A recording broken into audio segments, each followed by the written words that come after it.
গরু, ছাগল, হাঁস, মুরগি কিয়ামতের ময়দানে এদের কোনো ইবাদত বন্দেগী, যৌবন কেমনে কাটাইছে, উপার্জন কেমনে করছে, খাইছে কেমনে, মোরগে কোথায় যায় ঠোকর দিছে, কাটটা খাইছে, হালাল খাইছে না হারাম খাইছে, কোনো জিজ্ঞাসাবাদ হবে? কি বলেন?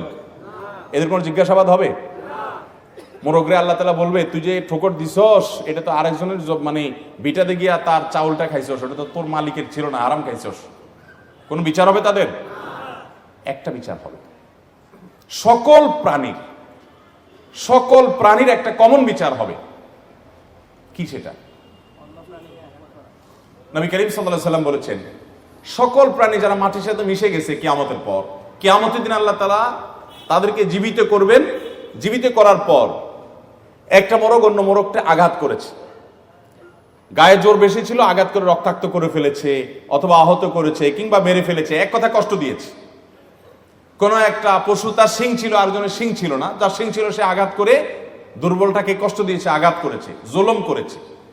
আল্লাহ রাব্বুল আলামিন কিয়ামতের ময়দানে ওই দুর্বলের মাথায় শিং দিয়ে, তার মাথা তাকে শক্তি দিয়ে, এবার যে দুনিয়াতে জুলুম করেছে বলবে, তুমি তোমার সে জুলুমের প্রতিশোধ নাও। তাকে পাল্টা আঘাতের সুযোগ দিবেন।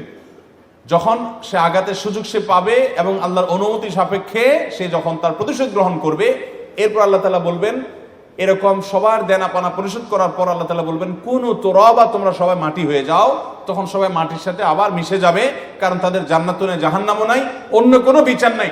কিন্তু জুলুমের বিচার, ভাইরা আমার, আপনি অন্য কোনো গুনাহ থেকে বাঁচতে যতটুকু পারেন বা না পারেন, আল্লাহর ওয়াস্তে কারোর প্রতি জুলুম যেন না হয়, এই গুনাহ থেকে বেঁচে থাকেন। এতে এত ভয়াবহ যে পশু পাখিদেরকে আল্লাহ তাআলা ছাড় দিবেন না কিয়ামতের দিন।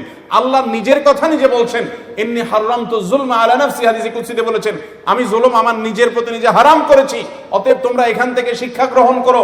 কত নিকৃষ্ট কাজ এবং ভয়ঙ্কর অপরাধ কারোর প্রতি জুলুম করা, যে আল্লাহ বলেছেন আমি নিজের প্রতি নিজে হারাম করেছি। আল্লাহর কিসে হালাল হারাম? তিনি তো হালাল হারামের বিধানদাতা। তিনি বলেছেন নিজের প্রতি নিজের জুলুমকে হারাম করেছেন, অতএব তোমরা একে অন্যের প্রতি জুলুম করো না। ভাইরা আমার, আমাদের তরুণ বয়সে, মধ্য বয়সে রিকশাওয়ালা, পথচারী, গরিব, অভাবী, প্রতিবেশী, পাশে ফ্ল্যাটওয়ালা, আরেক জমিওয়ালা, কত মানুষকে কতভাবে আমরা কষ্ট দিচ্ছি। দায়িত্বশীল হওয়ার চেষ্টা করবো তো ইনশাআল্লাহ, সচেতন হব তো ইনশাআল্লাহ। এই একটা কাজ যদি আপনি করতে পারেন, মৌলিক মোটা ফরজ কাজগুলো করার পর, আপনার জান্নাতে যাওয়ার পথ কেউ ঠেকাতে পারবে না ইনশাআল্লাহ। অতএব আমরা আমাদের কোনো আচরণ দ্বারায়, আমাদের কোনো কথা দ্বারায়, আমাদের কোনো বক্তব্য দ্বারায়, আমাদের কোনো রকমের কর্ম দ্বারায় কোনো মানুষের, আশেপাশের কারোর কষ্টের জন্য কারণ না হয়, খেয়াল রাখবো তো ইনশাআল্লাহ। বিশেষ করে যারা বয়সে তরুণ আছি, তাদের দায়িত্বটা অনেক বেশি। এই যে ভাই বললেন মোটরসাইকেলের কথা, ফুটপাতে উঠাই দিয়ে আপনি বউ করা শুরু করে দিলেন, এখান দিয়ে ওখান দিয়ে ঢুকাই দিলেন, আর কয়েক বন্ধু মিলে রাস্তা দখল করতে করতে চলে গেলেন, কেউ কিছু বলারও সাহস পাচ্ছে না। এই গুনাহগুলো আমাদের অহরহ হচ্ছে। এবং সবচেয়ে বড় ভয়াবহ বিষয় কি, এই পথচারীগুলো চলে যাবে, জীবনে এদেরকে কোনোদিন আর খুঁজেও পাবেন না, মাপ চাবেন যে সে সুযোগও পাবেন না। এটা হলো সবচেয়ে ভয়াবহ দিক। কিয়ামতের ময়দানে আপনাকে এই লোকের মুখোমুখি হতেই হবে, কোনো মাফ নেই। কি ভয়াবহ একটা ব্যাপার। এই জন্য ভাইরা, আমাদের উঠা বসায় চলাফেরা আমরা ভালো মানুষ হওয়ার চেষ্টা করবো তো ইনশাআল্লাহ, নেককার হওয়ার চেষ্টা করবো তো ইনশাআল্লাহ। আল্লাহ আমাকে, আপনাকে, আমাদের সবাইকে আমল করার তৌফিক দান করুন। ভাই, আমার কথা আমি আপনাদেরকে সঙ্গে শেয়ার করি শিক্ষা অর্জন করার জন্য। আমি ব্যক্তিগতভাবে আমার দ্বারা এরকম কোনো মানুষের কষ্ট যখন হয়ে যায়, আমি যখন টের পাই যে আমার দ্বারা কষ্ট হয়ে গেছে, আলহামদুলিল্লাহ, আমি চেষ্টা করি লোকটা কত ছোট, কত বড়, কে বা কারা, এসব দেখা দেখি নাই। আমি মাপ চেয়ে ওইটাকে নিষ্পত্তি করার আগ পর্যন্ত আমার আর ভালো লাগে না। আমার মনে পড়ে, কদিন আগে কোন এক মাহফিলের আগে আমার এক সহকর্মীকে তার কিছু ভুলের কারণে আমি একটু বকাঝকা করছিলাম, একটু শাসন করছিলাম। পরে আমার কাছে মনে হলো শাসনটা একটু বেশি হয়ে গেছে। আমি গেছি মাহফিলে, কোথায়, মাগুরাতে। তো মাহফিলে স্টেজে উঠবো তার 10 মিনিট আগে, প্রচন্ড ব্যস্ত।